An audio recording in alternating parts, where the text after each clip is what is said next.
The heat in the room was not merely a matter of temperature, it was a physical weight, a stifling pressure born of burning olive oil, crowded bodies, and the unspoken terror that radiated from the girl standing in the center of the mosaic floor. Claudia Tersa stood motionless, her feet bare against the cold stone, her vision obscured by the deep, blood-orange glow of the flammeum. This was not the delicate gossamer veil of modern romance. It was a shroud of heavy wool, dyed the color of a dying flame, large enough to cover her from head to toe, designed to hide her trembling from the world. She was 18 years old, standing on the precipice of a transformation that Roman law treated with the cold precision of a business merger, but which she experienced as a slow-motion execution of her former self. Outside the thick, windowless walls of her father's townhouse, the city of Rome was beginning to cool as the sun dipped below the seven hills. The distant roar of the Subura, the shouting of merchants, the rattle of iron-rimmed cartwheels on basalt stones, the barking of stray dogs, filtered through the stone like the hum of a disturbed hive. But inside, the silence was absolute. It was a silence enforced by tradition, maintained by the stern glare of the pronuba, and witnessed by the 7 men in white togas who stood against the wall like statues, their eyes tracking Claudia's every shallow breath. The year was 89 CE. The Emperor Domitian sat on the Palatine Hill, his paranoia seeping into the streets. But in this room, a different kind of fear ruled. Claudia was about to learn that the grandeur of Rome, its aqueducts, its laws, its legions, was built upon a foundation of private brutalities. She was about to discover that a Roman wedding was not a celebration of love, but a ritual of verification. Before we walk the torchlit path to the house of the groom, before we witness what waits in the shadows of the marriage chamber, pause for a moment. It is unsettling to peel back the layers of history and find not glory, but systematic dehumanization. If you are ready to witness the parts of the past that were meant to be forgotten, make sure you are subscribed. Leave a comment below telling me where you are watching from, and let's step into the darkness together. The day had begun hours ago, before dawn, with a ritual that felt less like adornment and more like surgery. Claudia had sat on a wooden stool while her mother stood behind her, hands shaking. The preparation of a Roman bride was a precise, archaic procedure. Her tunic was not sewn, but woven in a specific ancient knot. The nodus Herculeus, a belt of wool meant to be untied only by the husband. But it was the hair that signaled the violence to come. By tradition, a bride's hair could not be parted with a comb. It had to be separated using the telibari hasta, the tip of a bent iron spear that had been pulled from the body of a fallen gladiator. As the cold, rusted iron scraped against Claudia's scalp, parting her hair into 6 distinct sections, the symbolism was impossible to ignore. She was being severed from her past. The spear, an instrument of death, was the tool of her new life. Her mother's fingers worked the wool ribbons, vitae, into the braids, pulling them tight, too tight, as if trying to bind Claudia's thoughts along with her hair. Her mother had wept silently, tears tracking through the white lead powder on her face. These were not the tears of a mother losing a daughter to adulthood. They were the tears of a veteran watching a recruit march toward the front lines. Her mother knew. She remembered. And her final advice, whispered into Claudia's ear as the spear was laid aside, was a chilling command. Do not fight them. It is the law. Resistance only brings shame. Just close your eyes and let it happen. At the temple, under the blinding midday sun, the public face of the transaction had taken place. It was a performance of perfect legality. The sheep had been dragged to the altar, its throat cut with practiced efficiency. The haruspex, the priest trained to read the will of the gods in the steaming entrails, had poked at the liver with a bronze knife, nodding his approval. The omens were favorable. The gods accepted the transfer.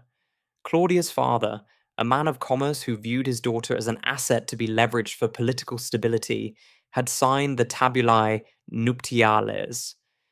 The scratching of the stylus on the wax tablets was the sound of Claudia's freedom ending. These contracts were detailed, explicit, and financial. They listed the dowry, land, silver, slaves, and they listed the conditions of the transfer. Claudia then spoke the words that generations of women had whispered before her, a formula of total legal erasure. Ubi tu Gaius, ego Gaia. Where you are Gaius, I am Gaia. It sounded poetic to the uninitiated. In reality, it was a declaration that she no longer possessed an individual identity. She was now an extension of Marcus Petronius Rufus. Marcus stood across from her, a grain merchant 25 years her senior. He was a stranger. She had met him 3 times in formal settings. She knew the shape of his nose, the graying hair at his temples, the way he looked at her not with passion, but with the appraising eye of a man inspecting a new shipment of wheat. He did not smile. He did not offer reassurance. He simply waited for the contracts to be sealed, for the property to be legally his. But the ceremony in the sunlight was merely the administrative prelude. The true transfer, the psychological breaking of the bride, happened only when the sun went down. Now, the procession began. This was the journey from her father's house to her husband's, a public parade intended to display the transfer of ownership to the city. As Claudia stepped out into the street, surrounded by torchbearers, the noise hit her like a physical blow. The crowd was not there to wish her well.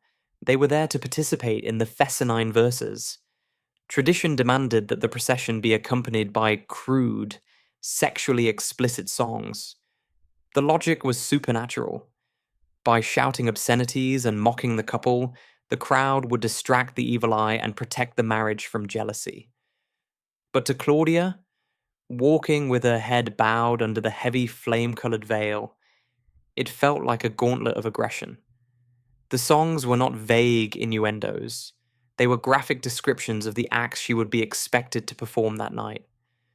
Men in the crowd, emboldened by wine and darkness, shouted suggestions to Marcus. They jeered at Claudia, describing her body, her virginity, and its imminent destruction with a casual cruelty that made her skin crawl. "Break her well, Marcus," someone shouted, followed by a chorus of laughter. "Make her scream so we can hear it in the forum," another voice bellowed. Handfuls of walnuts rained down on her, thrown by the guests. The nuts bounced off her veiled head and shoulders, stinging her skin. This, too, was a ritual, a symbol of fertility, a wish for many children. But in the chaos of the torchlight, with the obscene songs filling the air, it felt like a stoning. Claudia flinched with every impact, her heart hammering against her ribs like a trapped bird. She kept her eyes on her sandaled feet, watching the cobblestones pass one by one, measuring the distance to her fate. Every step took her further from the only life she had known, and closer to the house of the stranger. The torchlight flickered on the wet stones, casting long, dancing shadows that looked like grasping hands. The smell of the torches, burning pitch and sulfur, mixed with the smell of unwashed bodies in the crowd, creating a nauseating vapor. She felt small. She felt hunted. The joyous facade of the wedding, with its flowers and flutes, had dissolved, revealing the machinery of domination beneath. They reached the house of Marcus Petronius Rufus as the moon rose high and pale above the city. The doorway was a gaping maw, decorated for the occasion with garlands of wool and greasy wreaths of flowers. 2 blazing torches flanked the entrance, marking this as the site of a sacred consummation. The doorposts had been smeared with oil and wolf's fat, another ritual to ward off evil, giving the wood a glistening, slick appearance that looked disturbingly like sweat. Marcus stepped forward. He did not offer his hand. Instead, he leaned down and scooped Claudia up into his arms. The crowd cheered, the sound deafening in the narrow street. This was the ritual of the threshold. It was bad luck for a bride to trip entering her new home, so she had to be carried. But the gesture carried a darker, older memory, the rape of the Sabine women. It was a ceremonial reenactment of the founding myth of Roman marriage, that wives were not asked, they were taken. Claudia stiffened in his arms, feeling the rough wool of his toga against her skin, smelling the wine on his breath. He carried her over the threshold, past the greased doorposts, and into the atrium. The heavy wooden doors slammed shut behind them. The noise of the street, the singing, the jeering, the laughter, was instantly cut off, replaced by a muffled, vibrating silence. Marcus set her down. Claudia arranged her veil, her hands trembling uncontrollably. She looked up. The atrium was waiting. The silence in the atrium was deceptive. It was not the silence of peace, but the held breath of a predator before the strike. The heavy wooden doors had shut out the chaos of Rome, but they had locked Claudia inside a far more structured nightmare. The air here was still, thick with the scent of beeswax polish and the cloying perfume of lilies, used to mask the underlying smell of lamp oil. Claudia stood where Marcus had set her down. The pronuba approached. She was a woman of perhaps 60 years, draped in the stola of a matron who had been married only once, a requirement for her sacred role. Her face was a mask of severe tradition. She did not smile at the trembling girl. She did not offer a comforting touch. Her hand clamped onto Claudia's forearm, her fingers digging into the flesh with surprising strength. "Welcome to your master's home," the pronuba whispered, her voice dry as the rustling of dead leaves. "The public spectacle is finished. Now, the sacred rites must be observed. The gods demand verification." This moment reveals the core truth of Roman marriage, the cold calculation that history books often gloss over with talk of alliances and dowries. Rome was a society of absolute hierarchy. A wife was not a partner. She was a vessel. And like any vessel purchased for a high price, she had to be inspected. The witnesses, 7 men chosen for their legal standing, stepped closer. They were not guests here to celebrate. They were auditors. They arranged themselves in a semicircle, their white togas gleaming in the torchlight, their expressions bored, expectant, or clinically curious. The pronuba steered Claudia toward the corner of the atrium, toward the shape draped in expensive, heavy linen. Claudia's legs felt numb, moving only because the grip on her arm left her no choice. "Greet Mutinus Tutinus," the pronuba commanded. "Offer yourself to the god. Seek his blessing, that your passage may be opened and your womb made fruitful." Claudia reached out. Her hand shook so violently that she missed the fabric on the first attempt. On the second, her fingers closed around the cloth. She pulled. The linen fell away, pooling on the floor like spilled milk. Revealed in the flickering light was the guardian of the marriage bed, Mutinus Tutinus. It was a wooden statue, carved from dark, polished walnut. It was not a figure of a man. It was a grotesque, disembodied phallus, mounted on a small pillar, sized with terrifying anatomical intent. To the modern mind, this image is obscene, a piece of pornography. To the Roman mind, it was a religious tool. But the distinction offered no comfort to Claudia. She stared at the wood, shining in the lamplight, worn smooth by the skin of countless brides who had stood exactly where she was standing.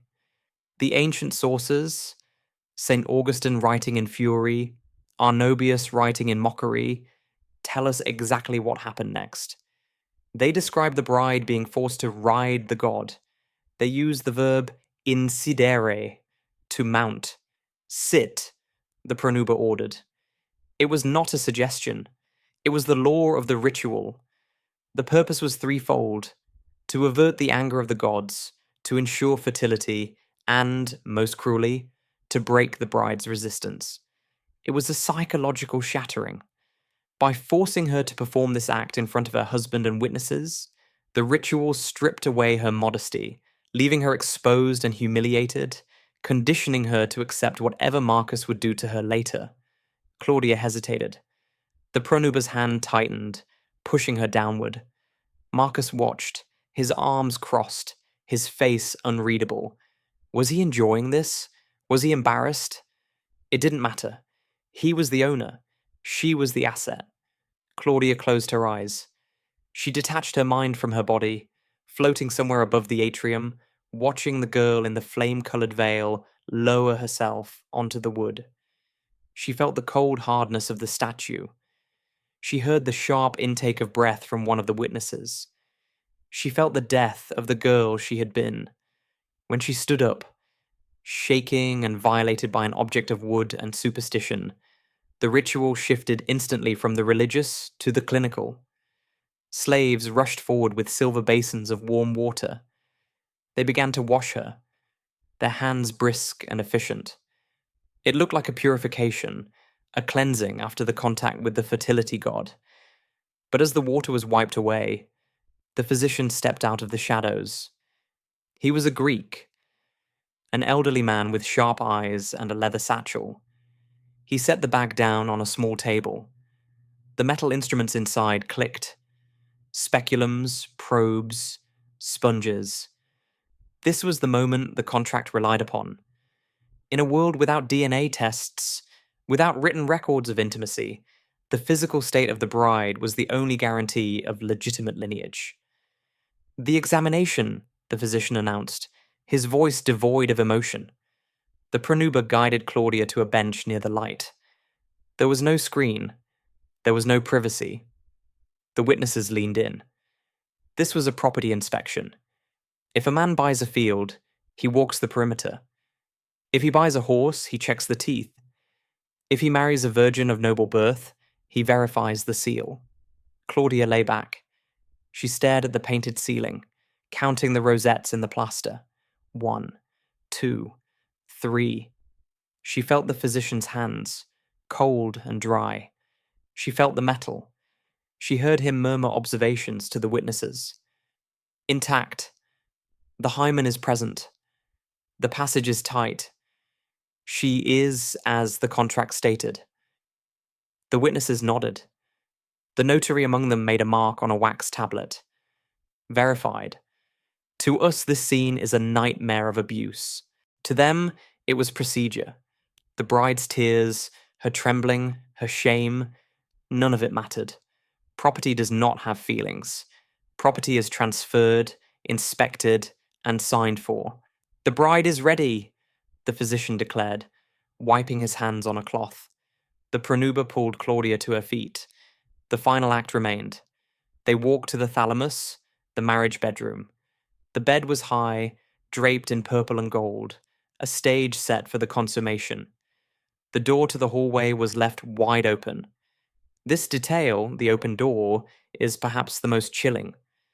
A closed door implies a secret, a private intimacy between two people.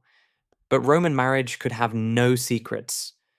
The legitimacy of the heirs depended on the public knowledge that the marriage had been consummated. Marcus entered the room. He removed his toga, folding it neatly. He looked at the open door, where the pronuba stood watch, her shadow stretching into the room. He looked at Claudia, who sat on the edge of the bed, a statue of misery. For a moment, a flicker of something human passed across his face. Hesitation? Pity? But the weight of the ancestors was in the room with them. He blew out the nearest lamp, leaving them in semi-darkness. "Lie down, Gaia," he said. It was the first time he had used her ritual name. The night that followed was a performance of biological necessity. Every sound, every gasp, every movement was property of the witnesses listening in the corridor. The pronuba would occasionally clear her throat or shift her stance, a reminder that they were not alone. Claudia lay in the dark, her body rigid, her mind retreating further and further away, until she was nothing more than a ghost haunting her own life. She did not scream. Screaming would have been ungrateful. Screaming would have been a breach of contract. At dawn, the air in the room was stale and cold. The first grey light of morning filtered through the high windows. The physician returned. He walked into the bedroom with the casual arrogance of a man who knows his authority is absolute. He approached the bed. He pulled back the sheets. He was looking for blood. The visual proof of the transformation. He found it. He nodded to the pronuba. He walked to the doorway and announced to the weary witnesses who had waited through the night, "Consummatum est." It is finished. The witnesses signed the final documents.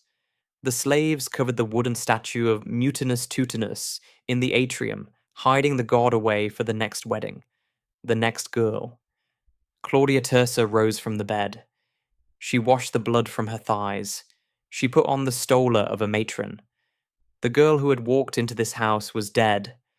The wife had taken her place. Claudia would live another 40 years. She would bear 5 children, 3 of whom would survive. She would run a large household with iron competence. She would attend dinner parties, sit in the front rows at the theatre, and be respected as a model of Roman virtue. But she would never, ever speak of this night. Not to her sisters, not to her friends, not even to her own daughters when their time came. The silence was absolute. It was a conspiracy of trauma. It is this silence that allowed history to forget. The women of Rome did not write memoirs. The men who wrote the histories, Livy, Tacitus, Suetonius, considered these rituals as natural as breathing. Why describe the air? Why describe the ground you walk on?